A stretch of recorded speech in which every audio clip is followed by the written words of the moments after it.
ભેદ કે ભ્રાંતિ હોય નહીં. આ તો ઝઘડા આપણે ઉભા કર્યા છે. બાકી બધા 5 તત્વ ને 3 ગુણના 8ના બનેલા ઠાઠ જેને પ્રકૃતિ શરીર કહેવાય. અમે સત્પુરુષો છીએ. નાતી જાતિમાં માન્ય નહીં, ઊંચ નીચનો કોઈ ભેદ નહીં. અમે માનવતાવાદી છીએ. કેવા? માનવતાવાદી. હવે આ મહાપુરુષ આગળ કહે છે કે તારી નાવમાં વેમ ને વંટોળ ઠસોઠસ ભરેલા છે. વેમના વંટોળ. વેમમાં તમને પડે છે કે છોકરાને ફ્રીજનું પાણી પાવે શરદી થાય ના થાય? મહેશભાઈ થાય.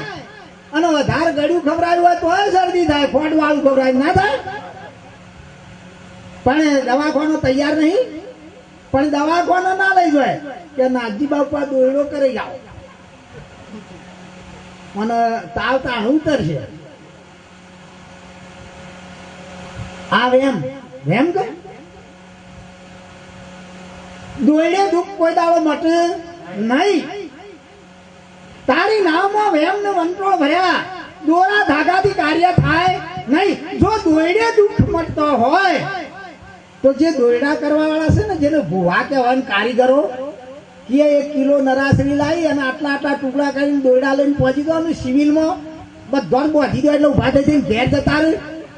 દવા ના ખાવી પડે, રૂપિયા ના ખર્ચવા પડે. હું કેવું સાહેબ? દોયડે કોઈ દાડો દુઃખ મટે નહીં અને દોયડે દૂધ આવે નહીં. આપણને પીડ આવે, આપણને તાવ આવે. ભેંસને ના આવે? આવે ના આવે? ભેંસને તાવ આવે, ભેંસને પીડ આવે. નાય છે એટલે ના આ તો અનુભવ ગમે તે ટોક લાગી છે. નાજી બાપા જઈને દોયડો કરી આવતું બે પણ છે. એટલે ભલામણ દોયડે દૂધ આવતું હોય તો શેકડા હું કાપો છે, પગે હું કાપો છે, ઊંસળા હું કાપો છે, ઓસળા પહોંચ ને અને મેલે આગળ બેણી વગર પાર હોય પર રહી જાય. પણ દોયડે દૂધ આવે નહીં ને દોયડે દુખાય મટે નહીં. અને તમારા જ ચેમાં બધા ડખા છે? આ પશુ પંખીઓનો નહીં બધું લશ્કર? હે કૂતરાનો 4, 5, 600 કુકલ્યો નહીં અને મોટો બધાને નહીં બધો ઈવાન ચમ કદી ટોક લાગતી નહીં. હે અને આપણે એકનું એક વાન કાળું મેચ વાન હાળું લુલું હોય ને એક વાન ફૂટી દેવાય ને 2-4 સોડિયા ઉપર આવે તો કે મારા લાગ્યા ટોક લાગી. જરા લાગતી હવે પેલા કૂતરાને કદી લાગતી નહીં. હે આ બધા એમ. પછી કે છે તારી આંખમાં તને ઊંઘ કેમ આવે છે? માથે કાળ ફરી ગયો છે. જેમ ખેતરના ઉપર બાદ ભરાઈમાં જીવના ઉપર જમ ભરી રહ્યા છે. આ કાચી માટીનો ઘાટ છે. જેમ કાચી માટીનું માટલું ફૂટતા વાર ના થાય, ન પડી જતા વાર થાય. અટક જેવો દર્દ આવે છે. કઈક હું જ્યાં સુધી વારે ઉઠ્યા જ નહીં સાહેબ. શું નામ તમારું બાપજી? જયંતિભાઈ. તમારું? પ્રવીણભાઈ. પ્રવીણભાઈ કઈક હું જ્યાં સુધી વારે ઉઠ્યા જ નહીં. સીધા ઉપાડી રોમ બોલો ભાઈ રોમ. કઈક હાથમાં ચાની રકાબે દીન જતા રહ્યા, કોઈ ગોળી ખાતા જતા રહ્યા, કોઈને ઠેવા દીન જતા રહ્યા. આવો દર્દ છે, કોઈ નક્કી જ નહીં. અને પછી ઉઘરાણિયા ઘેર આવશે કે બેન 5000 ની આલે કે મને ખબર નહીં, મને કીધું ને અમુક જોઈતા હોય તો ઉપર જો. એટલા દેહના ભરોસે બેહી નહીં રહો. કહેવાનો મતલબ આ છે, કોઈ હરિગુરુ સંતનું શરણું સ્વીકારો અને જાગો. જાગો એટલે આ પાર્ટીઓમાં નહીં જાગતા આજી રાત અને ગરબા નહીં કૂદતા હવારો સુધી એ નહીં. એ તો નરવા ઉજાગરા છે. પણ જાગવાનું મહાપુરુષો કેવી રીતે કહે છે? પોતાના વાસ્તવિક પોતાના મૂળ સ્વરૂપમાં જાગવાની વાત કરે છે. જાગવાનો અર્થ પોતાના મૂળ સ્વરૂપમાં. આ દેખાય છે રૂપ છે. આ દેખાય છે શું છે? રૂપ છે. અને જે નહીં દેખાતું એ સ્વરૂપ છે. જેને ચેતન આત્માનું સ્વરૂપ કીધું એમાં જાગવાની મહાપુરુષો કહે છે કે જાગ જીવલડા. આ મનુષ્યનો અવતાર સીધે સીધા નહીં આયા. આપણા વડીલોના અસંખ્ય યુગોના પુણ્યના પ્રતાપ આ મનુષ્ય દેહ મળ્યો છે. તો શા માટે? તો ફક્ત 2 કારણ છે. પહેલા કુવાની અંદર રેટ ફરતા, અડધા ડબોના કાપેલા કે ભરાઈને ખાલી જાય, ભરાઈને ખાલી જાય, ભરાઈને ખાલી જાય. એમાં જીવને મહાન ત્રાસ છે. જન્મુન મરવું, જન્મુન મરવું, જન્મુન મરવું. આ ત્રાસમાંથી મુક્ત થવા માટે અનેક કરેવડો તજતા તજતા અનેક માતાની ગર્ભાથી કોણી ભોગવતા ભોગવતા આપણા વડીલોના પુણ્યના પ્રતાપે આ મનુષ્ય દેહ પ્રાપ્ત થયો છે. જન્મ મરણના ત્રાસમાંથી મુક્ત થવા માટે આ મનુષ્ય દેહ પ્રાપ્ત થયો છે. એટલે શું કરવાથી આમાંથી મુક્તિ મળે? તો કે માધ્યમ ઊભું કરવું પડશે. શું? તો સદગુરુ દેવાંતિ દેવ, સદગુરુ દેવ દેવાનો દેવ, પરમ પુરુષ પરમાત્મા જો એનો બેટો થઈ જાય તો સહેજે આ કાર્ય થયું છે. તે સિવાય મેળ પડીને હમણાં હાલ બાબુ એક સાખી બોલ્યા, ગુરુ બિના જ્ઞાન ન ઉપજે, ગુરુ બિને મિલે ના ભેદ, ગુરુ બિને સંશય ના ટળે, ભલે વાંચો ને ચારે વેદ. ની અંદર શાસ્ત્રોની અંદર જ્ઞાન ઠસોઠ જ ભરેલું છે, પરંતુ આત્મ સાક્ષાત્કાર કરવા માટે એક જ સમર્થન નહીં, સિવાય સંત. ગીતામાં કૃષ્ણએ અર્જુનને કીધું કે અર્જુન વચ્ચે આવું કોઈ ડિસ્ટર્બની વાતો નહીં કરો. ગીતામાં કૃષ્ણ અર્જુન કહેવાય, અર્જુન મારો બે સ્વરૂપ છે, એક વ્યક્ત અને બીજું અવ્યક્ત. મારું જે વ્યક્ત સ્વરૂપ છે મેં આખું વિશ્વ નિહાળ્યું છે, પરંતુ જો તારે મારા અવ્યક્ત સ્વરૂપનું જાણવું હોય તો કોઈ તત્વવેતા પુરુષો પાસે જવું પડશે, તે સિવાય મેળ પડશે નહીં. એ વેદ પુરાણ શાસ્ત્રોનું જ્ઞાન છે. કદાચ 10 વર્ષનો છોકરો હોય અને કદાચ એને 8મી ચોપડી ભણ્યો અને રોજ જો ગીતા વાંચતો હોય તો એને 2-3 વર્ષે 700-800 શ્લોક મૂઢા થઈ જાય ના થઈ જાય. અને એના 700 શ્લોક મૂઢા થઈ ગયા એટલે કહેવા માંડ્યો કે આત્મા હાજર છે, અમર છે, કપાતો નહીં, પલળતો નહીં, હુકાતો નહીં, બળતો નહીં. અને આત્માનું જ્ઞાન છે એ તો લખેલું વાંચેલું ગોખેલું બોલે છે, જેને અર્થાર્થ જ્ઞાન કહેવાય. એ સનાતન સત્ય છે નહીં. કોઈ આત્મદર્શી પુરુષ હોય અને એ ઓની બાદબાકી કરાવે અને સ્વનો અનુભવ કરાવે તાણે મેળ પડે એવો છે, તેજભાઈ મેળ પડે એવો છે નહીં. જાગર સંત બધારે વગર भाग्य बड़ो आवेला संतों को आदर भाव दीजिए, चरण पखाड़ी चरणामृत दीजिए, उनका मुक्ति सुनिए वाणी सुनत सुनत मिटे 84 ना बंधन માંથી સત્પુરુષ સિવાય કોઈ છોડાવનાર નહીં. ગુરુ અને સદગુરુમાં ભેદ છે. ગુરુ એટલે માથા હાથ દે, કોણનો ઘૂમ મારે, ગળામાં કંઠી બાંધે, હાથ દોરો બાંધે, એનું નામ ગુરુ. સદગુરુ મળે એટલે આ બધું છોડાઈ નાખે. સદગુરુ મળે એટલે કંઠીઓ ઉતરાઈ નાખે, જનોઈઓ ઉતરાઈ નાખે, દોયડા કાપી નાખે, આ બધું બંધનમાંથી મુક્ત રહે, એનું નામ સદગુરુ. જેમ પાણીની અંદર કમળ છે, પાણીમાં હોવા છતાં પોદળાનો મૂળાનો બધું કાદેમાં હોવા છતાં પાણીથી નિર્બંધ છે, નિર્લેપ છે, એને પાણી સ્પર્શ કરતું નથી. એમાં તમે દેહમાં હોવા છતાં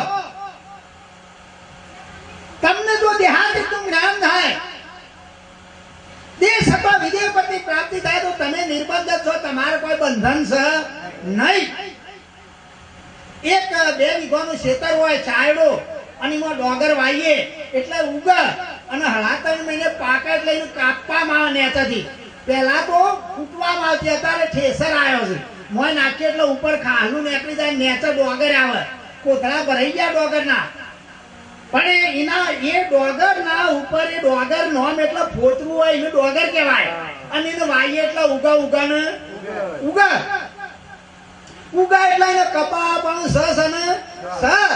પણ એ ફોતરું કાઢીને આપો પછી શું કહેવાય? ચોખ્ખો. પછી ને વાવો તો 3 કાળમાં ના ઉગે ને ના ઉગે. પછી એ ચોખાના ભાત થાય, એ ચોખ્ખો દેવને ચડે, પૂજામાં કોમમાં આવે, એનું બધું મમરાત હોય. પણ જો કદાચ એ ચોખ્ખો મગનો શન કરે તો ચોખ્ખો માટે શું થઈ જાય? ખીચડું થઈ જાય. એમ તમે ચોખ્ખા છો, તમારા નામ રૂપ ને ગુણ નું ફોતરું વળગ્યું છે. જો કોઈ સત્પુરુષ મળેના ફોતરું બાદ કઈ નાખે તો તમે ચોખ્ખા છો, તમારું કોઈ બંધન છે નહીં. આ મારી વાત મગજમાં ઉતરે છે, મારી ભાષા સમજણ પડે છે, બસ ઓકે. એટલે આ મહાપુરુષ વાણીમાં કહે છે કે એવા નિર્ગુણ નાવિકને ગોતી લે તો આ તારું નાવડું સહેજે તરી જાય છે. લાકડાનું નાવડું હોય, આપણે 5 હાથ જણા બેસીએ એટલે તરે. પણ જો કદાચ નદીમાં પૂર આવતું હોય તો હમા કિનારો ના જાય ને કુમાર ના જાય. પણ જો એ નાવનો નાવિક આવીને મોય બેહે તો ગમે તેવું પૂર હોય વટાઈને આપણને હમા કિનારે પહોંચાડી દે. એમાં કાયારૂપી નૌકા આપણને મળી છે.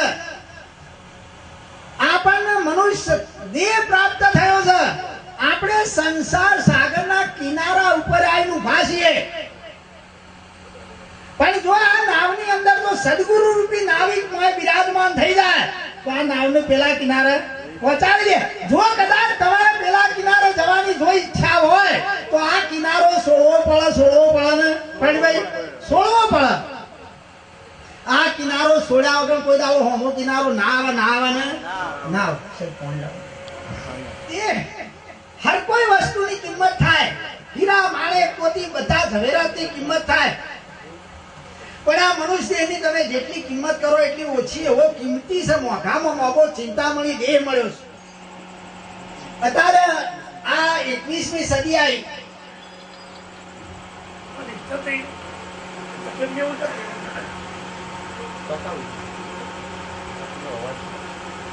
બોલો સદગુરુ દેવાની જય. બરોબર છે.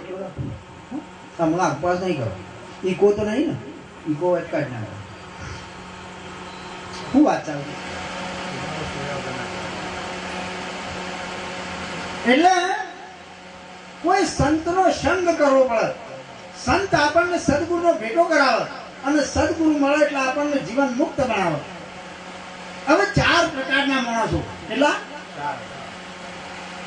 એક તો પહેલા નંબરનો પામર કહેવાય, બીજા નંબરનો વિષય કહેવાય, ત્રીજા નંબરનો જિજ્ઞાસુ કહેવાય અને ચોથા નંબરનો જીવન મુક્ત કહેવાય. હવે પામર કને કહેવો? જે ખૂબ ખાવા વાળો, ખૂબ ઊંઘવા વાળો, ખૂબ ખાનારો, ખૂબ ઊંઘનારો, મૈથુન કરનારો અને ભય. આ 4 લક્ષણ જેનામાં હોય એને પામર મનુષ્ય કીધો, જીવ કીધો.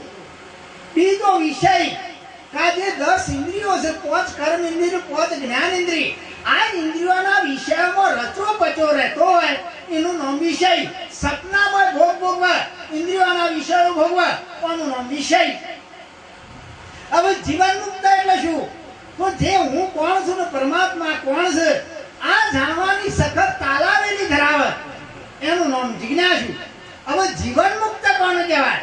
સંસારના તમામ ભોગો ભોગવવા છતાં શેલ પણ આસક્તિ ના રાખે એનું નામ જીવન મુક્ત. આ 4 પ્રકારના માણસો છે. એમાં જીવન મુક્તની વ્યાખ્યા ઊંચી છે. એને સત્પુરુષો કહેવામાં આવ્યા કે જે પોતાની મસ્તીમાં રહેતા હોય, એમના જગતના ને ન કોઈ લેવા દેવા હોય, ભલે સંસારમાં હોય, સંસાર ભોગવતા હોય, બૈરો હોય, છોકરો હોય, સતોય નિર્બંધ સામો હોતા હોય, એ આ જગતના જીવન ખ્યાલ આવે નહીં. એટલે આવા જીવન મુક્ત પુરુષો હોય કે જેને સ્વનો અનુભવ કર્યો, જેને પોતાના આત્માને જાણ્યો, એ જ બીજાનું ઓળખાઈ શકે. તે મેળ પડે નહીં. કોઈ પ્રકારના ગુરુ મહાપુરુષો કીધા છે. સંત પુરુષે 7 પ્રકારના ગુરુ કીધા છે. 3 પ્રકારના ગુરુ એટલે પહેલા પથરા જેવા, બીજા પોદળા જેવા અને ત્રીજા લાકડા જેવા. વિષ્ણુભાઈ, હવે પથરા જેવા એટલે કે જેને પોતાને જાણ્યો નથી, પોતાના આત્માને જાણ્યો નહીં, આ હે પથરા જેવા. અને આપણે સંગ કરીએ તો એ રાય ડૂબને આપણને ડૂબાડે. પથરાનું ના હોય અને મોં બેહીને આપણે પેલા કિનારે જવાનો વિચાર કરે, જાય ના જાય. એ ડૂબન આપણે સંગ કરીએ તો ડૂબાડે. આ રાય પથરા જેવા જેને પોતાનું જાણ્યા નથી. હવે પોદળા જેવા, પોદળાને પાણીમાં નાખીએ તો તરત ડૂબે, તરત. પણ એના ઉપર એક કોકરો મેલો તો એ પોદરું નમી જાય. કોકરાને તળિયા બોકલાને પોતે ઉપર રહે. એ રાય પોતે તરી બીજાને તારી શકે નહીં. આ રાય પોદળા જેવા સાહેબ. સમજાય છે વાત? બરાબર.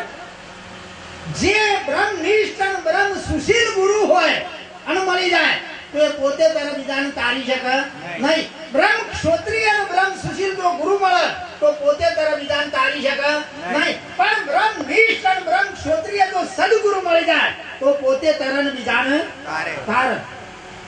આ સદગુરુની પોસ્ટ છે.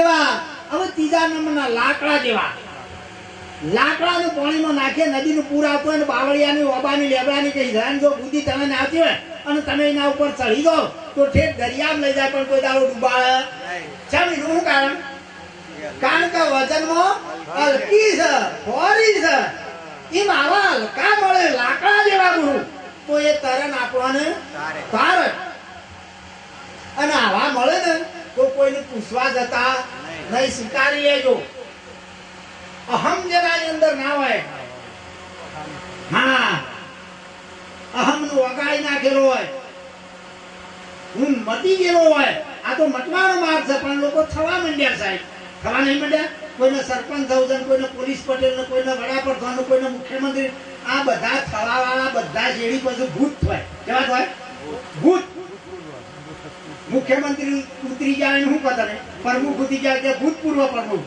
ભૂતપૂર્વ વડાપ્રધાન ભૂતપૂર્વ તલાટી ભૂતપૂર્વ સરપંચ આ બધા ભૂત થવાના પછી ભૂત જ તો બીજું હોય ભૂત ના થવું હોય તો તેથી જજો હા અને કઈક તો કે અરે મારા બાપો થયા છે અને હું થયા છું તો કે પૂર્વ થયા છે અને વાળમાં